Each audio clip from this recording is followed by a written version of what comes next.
Hai Sobat Santai, selamat datang. Kali ini saya akan menceritakan alur cerita dari Walking Tall 2004. Film ini diawali dengan seorang pensiunan tentara pasukan khusus Amerika bernama Chris yang pulang ke kampung halamannya. Dalam perjalanannya dia menghampiri sebuah pabrik yang terbengkalai yang dulunya tempat mencari pekerjaan. Saat dia membaca pengumuman yang tertempel, ternyata pabrik tersebut sudah tutup. Saat itu datang dua orang serif yang ternyata mengenali Chris. Kemudian serif itu menyapa Chris, dia memberitahukan pabrik tersebut sudah 3 tahun tutup. Serif tersebut menawarkan tumpangan untuk pulang. Awalnya Chris menolak setelah serif tersebut mengejeknya dengan penangkapan. Akhirnya Chris menyetujuinya. Selection month.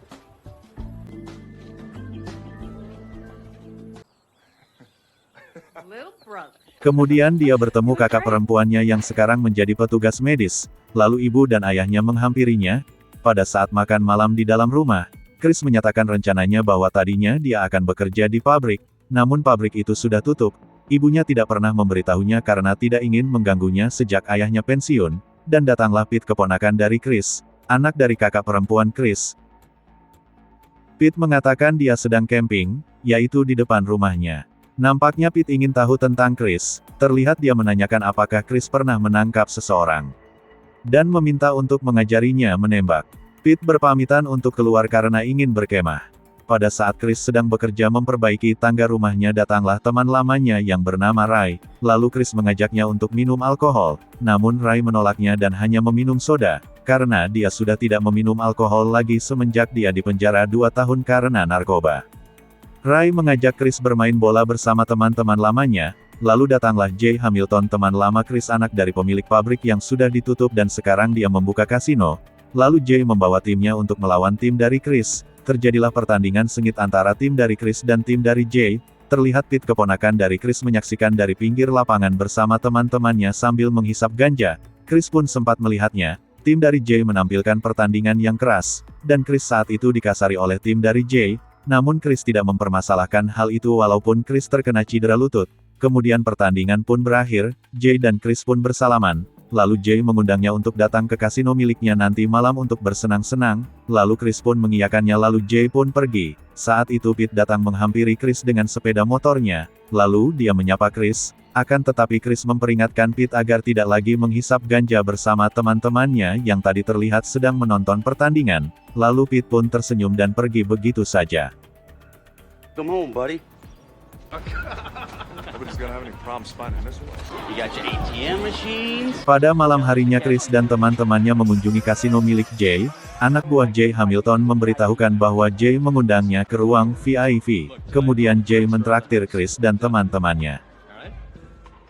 Chris diajak oleh salah satu temannya ke suatu ruangan yang di dalamnya ada pertunjukan wanita menari dan hanya terlihat oleh Chris. Dan wanita itu tidak bisa melihat Chris karena tertutup kaca dan hanya bisa mendengar suara dari Chris. Ketika wanita itu menanyakan Chris berasal dari mana, rupanya wanita tersebut mengenali suara dari Chris. Setelah menyadari wanita tersebut mengenali Chris dan wanita itu menutup ruangan tersebut. Dan wanita itu bernama Denny yang dulu adalah teman wanita Chris, sekarang bekerja di kasino milik Jay. Chris menghampiri temannya yang sedang bermain judi di kasino tersebut. Chris melihat kecurangan yang terjadi di meja judi itu. Pada saat dadu itu dilempar maka sudah diatur akan keluar angka yang telah ditentukan. Chris mencoba memasang taruhannya sendiri namun ditolak oleh petugas. Lalu Chris pun dilaporkan ke petugas keamanan. Dan terjadilah keributan antara Chris dan anak buah Jay Hamilton. Chris pun terdesak dan terkena senjata setrum anak buah Jay. Chris pun tidak sadarkan diri dan dibawa ke suatu ruangan. Lalu salah satu anak buah Jay melihat kalung milik Chris yang melambangkan pasukan khusus. Anak buah Jay pun semakin menyiksa Chris, dan Chris pun ditinggalkan di sebuah jembatan. Beruntung dia diselamatkan oleh pengendara truk dan dibawa ke rumah sakit. Dokter menjelaskan kepada keluarga Chris bahwa jika orang biasa tidak akan bisa bertahan dengan keadaan luka seperti itu. Ray pun menjenguk Chris di rumah sakit. Chris kemudian dibawa pulang ke rumahnya. Selama pemulihan Chris pun dirawat oleh keluarganya dan ditemani oleh keponakannya Pete dan temannya Ray. Setelah beberapa hari keadaan Chris pun berangsur pulih, dia pun mulai berolahraga dan beraktivitas seperti biasanya. Chris pun membantu usaha furnitur ayahnya. Pada saat Chris sedang bekerja kemudian datanglah Jay untuk meminta maaf atas kejadian yang terjadi pada Chris malam itu. dan menawari Chris untuk bergabung dan menjadi kepala keamanan di kasino milik Jay. Namun Chris menolaknya. Jay meminta untuk mempertimbangkannya kembali dan Jay memberikan sejumlah uang pada Chris. Namun Chris mengembalikan uang itu dan ingin melaporkan kasino milik Jay dan apa yang terjadi pada Chris malam itu. Dia pun menemui Sheriff, akan tetapi Sheriff Watkins memberitahukan pada Chris bahwa kasusnya sudah ditutup karena tidak ada bukti yang kuat, dan Sheriff itu pun memberitahukan bahwa kasino itu adalah sumber pendapatan utama di kota itu sejak pabrik ditutup. Lalu Chris pun meninggalkan kantor Sheriff itu dengan rasa kesal. Keesokan harinya datanglah Danny ke rumah Chris. Ibu Chris rupanya telah lama mengenal Danny dan menyapanya. Mereka pun membicarakan tentang kekecewaan Chris pada Sheriff yang bersikap aneh terhadap laporan Chris pada kasino milik Jay. Lalu Danny dengan tidak serius mengatakan bahwa Chris bisa menggantikan posisi Sheriff itu, dan mereka pun membicarakan tentang Danny sambil berjalan-jalan di depan halaman rumahnya hingga Danny pun berpamitan untuk pulang, dan mereka pun berharap akan bertemu lagi suatu hari nanti. Ketika Chris kembali ke dalam rumah, ibunya Chris mendapatkan kabar bahwa Pete telah overdosis. Chris dan ibunya segera mendatangi di mana Pete berada. Beruntung Pete telah ditangani oleh petugas medis dan ibunya Pete telah berada di sana. Lalu Chris menanyakan pada teman Pete dari mana mendapatkan narkoba itu. Lalu teman Pete memberitahukan bahwa dari petugas keamanan yang bekerja di kasino milik Jay lah mereka mendapatkan narkoba tersebut. Chris pun marah bukan main dan bergegas pulang ke rumahnya untuk mencari senapan miliknya. Ibunya sempat menyarankan Chris untuk melapor ke polisi namun Chris tahu bahwa tidak ada gunanya. Lalu sesampainya di rumah, Chris mencari senjata miliknya yang tersimpan di gudang. Ayahnya menasehati Chris agar jangan menggunakan senjata itu karena Chris nantinya bisa tertangkap polisi. Namun Chris tetap membawa senapan tersebut. Lalu Chris bergegas menuju kasino milik Jay dengan mengendarai mobilnya. Sesampainya di depan kasino milik Jay, Chris mengurungkan niatnya untuk menggunakan senapan tersebut dan menggantinya dengan balok kayu yang berada di belakang mobilnya. Chris pun masuk ke dalam kasino. Dengan kayu baloknya Chris mengobrak-abrik kasino itu dan merusak beberapa mesin permainan di kasino tersebut. Dia berkelahi dengan anak buah Jay dan dengan kemampuan militernya Chris mampu mengalahkan anak buah Jay. Dia pun bertemu dengan anak buah Jay yang malam itu menyiksa Chris. Lalu dia pun mengalahkannya dan mengambil kalung milik Chris yang melambangkan pasukan khusus yang diambil pria itu. Dan dengan kayu baloknya Chris melempar ke atas tempat kantor Jay berada. Chris pun segera keluar dari tempat itu dan terlihat polisi mengejar Chris. Pada akhirnya Chris pun terkepung polisi dan dia pun ditangkap.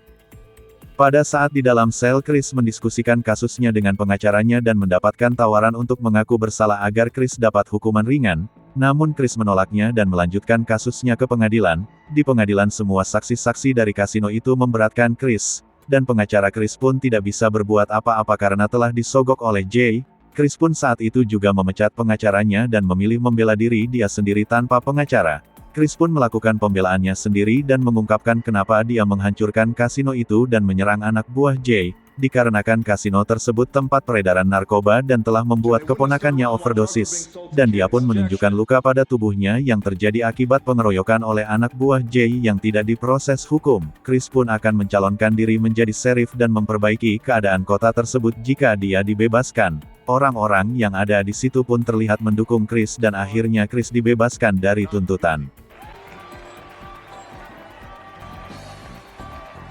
Pada akhirnya Chris terpilih menjadi sheriff dan segera menjalani tugasnya. Pada saat Chris ingin memasuki kantor barunya terlihat mantan sheriff lama yaitu Watkins dan yang lainnya telah berkumpul dan mengucapkan selamat. Watkins memberitahukan Chris bahwa mereka semua adalah deputi yang hebat namun Chris memecat semua deputi tersebut karena Chris tahu mereka semua telah disuap oleh Jay, sehingga Chris tidak memiliki anak buah. Lalu Chris mencari temannya yaitu Ray untuk dijadikan anak deputi atau anak buahnya. Karena Ray banyak mengetahui peredaran narkoba di kota itu, pada awalnya Ray menolak tawaran tersebut karena dia membenci polisi akibat pernah dipenjara 2 tahun. Namun Chris meyakinkan Ray untuk berjuang bersamanya memberantas peredaran narkoba di kota itu dan Ray pun menyetujuinya. Dan mereka pun memulai aksinya menangkap pengedar narkoba yang telah diinformasikan Ray, dan mereka menangkap lagi salah satu bandar narkoba berkedok bengkel. Chris dan Ray pun menginterogasi orang tersebut agar memberikan informasi di mana dia mendapatkan narkoba tersebut. Walaupun bengkel miliknya dirusak oleh Ray dan Chris namun pria itu tidak mau memberitahukan pada Chris dan Ray, hingga pria tersebut ditahan dan dimasukkan sel di kantor Chris. Chris datang pada ayahnya dan menyarankan untuk memegang senjata api senapan miliknya, untuk berjaga-jaga jika anak buah dari Jay melakukan penyerangan ke rumahnya, namun ayah Chris menolaknya. Pada akhirnya Ray ditugaskan oleh Chris untuk menjaga orang tua dan keluarganya di rumah dengan dibekali senjata senapan. sedangkan Chris menjaga tahanan bandar narkoba yang bernama Bud yang sudah ditahan di kantornya. Ketika Chris sedang makan sambil menonton acara pertandingan sepak bola di TV, datanglah Danny berkunjung ke kantor Chris. Danny membawakan makanan salad ayam goreng untuk Chris dan Danny pun mengungkapkan sudah tidak bekerja lagi di kasino milik Jay. You were making some changes around here. Dan mereka pun membuat acara pribadi.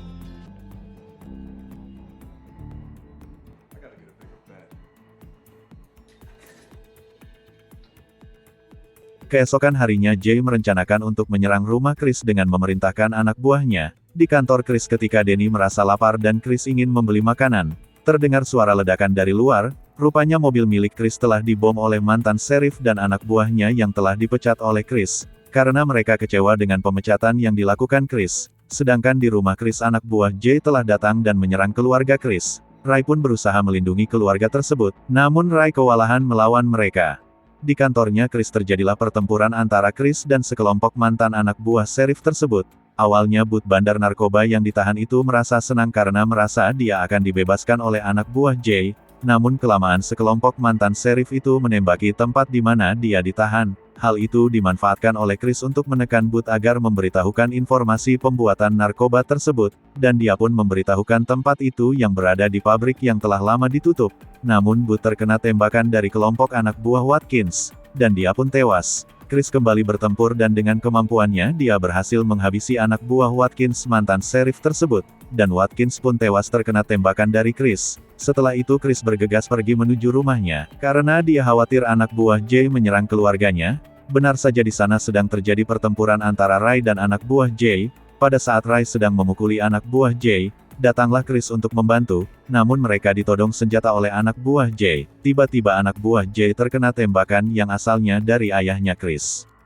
Tak lama Chris pun segera bergegas menuju pabrik yang sudah ditutup itu sesuai yang dikatakan oleh Bud. Kemudian dia masuk ke dalam dengan hati-hati. Di dalam pabrik tersebut terlihat seperti laboratorium untuk membuat narkoba. Rupanya pabrik itu sengaja ditutup untuk mengelabui, karena di dalamnya dijadikan untuk memproduksi narkoba. Lalu Chris pun mendengar ada yang memanggilnya dan ternyata itu adalah Jay. Kemudian Jay pun mengangkat tangannya dan berbicara tentang permainan masa kecil mereka. Rupanya itu adalah jebakan Jay agar Chris bisa mendekat dan terkena oleh jebakan Jay. Namun ketika Jay memukuli Chris dengan tongkatnya, Chris berhasil menangkap tongkatnya Jay dan menariknya bersama Jay lalu mereka pun terjatuh bersamaan. Namun kaki Chris rupanya terluka dan Chris berusaha untuk bersembunyi lari ke hutan dekat pabrik itu, dan Jay pun mengejar Chris. Terjadilah perkelahian mereka berdua yang dulunya bersahabat. Namun Chris berhasil mengalahkan Jay, dan Jay pun ditahan. Kemudian kasino milik Jay disegel dan ditutup oleh Chris dan Ray. Film pun berakhir. Terima kasih telah menonton alur cerita ini. Dan jangan lupa like dan subscribe-nya. Sampai jumpa.